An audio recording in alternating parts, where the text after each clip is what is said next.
Let's talk a little bit about Palantir and what it does. And maybe you could just explain to us what this technology that Palantir applies to data is all about. When somebody retains Palantir, becomes one of your customers, what are they buying from Palantir? Well, they're what they're buying, and there's what they're buying and what they're getting. What they're in the end buying is a result based on their data, so that they can make a decision, not that we can make a decision.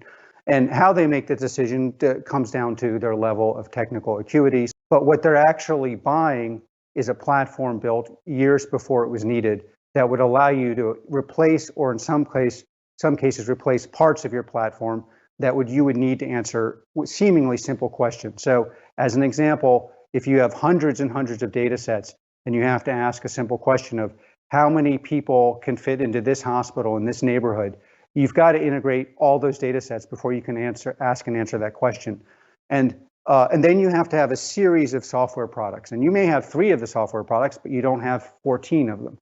And so what Palantir does is we essentially collapse the time needed from the time you realize that your infrastructure is not working to the time you can ask and answer the question. And we did that by essentially predicting that times before 5 or 6 years out before we built the product would be very different than when we built the product. And so our product is used to maintain airplanes, to help people drill for oil and gas in the national security context. It powers most of the police intelligence work in Europe. But what you're really getting is an ability to replace or augment the software products you have overnight or within the context of a couple weeks, so that you can ask and answer questions in a critical context, either in the commercial or the government context.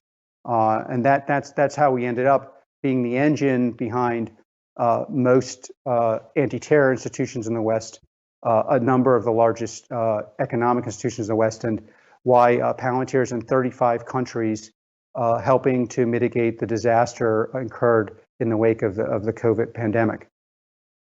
So I want to ask about Palantir's origin story, which, as you said, is in the counterterrorism CT area. It's said sometimes about Palantir in print that your technology was useful to the Obama administration and to the CIA under Leon Panetta in the hunt for Osama bin Laden. Let me just ask you, is that true? Well, Palantir, I mean, it's one of those questions, obviously, when you run a company like mine, you're never allowed to answer. But what I can tell you is, Palantir has disrupted some of the largest terror attacks you've never heard of.